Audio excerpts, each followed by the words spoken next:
Hello friends, आज हमारे पास आया है रेडमी का नोट 10 प्रो सेट जो कि बिल्कुल डेड था और हमने इस पे सीपीयू पे काम किया है इसका। और देखो, बिना कोई एमएमसी निकाले एकदम परफेक्ट तरीके से, देखिए हमने सीपीयू एकदम परफेक्ट तरीके से लगा दिया है। और ये बिल्कुल डेड सेट था और ये हमने एकदम परफेक्ट तरीके से चालू कर दिया है, ना इसका डेटा लॉस होने दिया हमने, एकदम परफेक्ट तरीके से। यदि आपके पास भी ऐसा कोई सेट हो तो फ्रेंड्स हमसे संपर्क करें, Khandelwal telecom, MI road, Jaipur.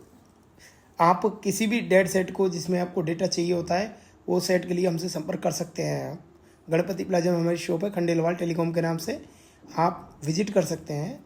ये देखिए फ्रेंड, एकदम परफेक्ट कर दिया है हमने सेट।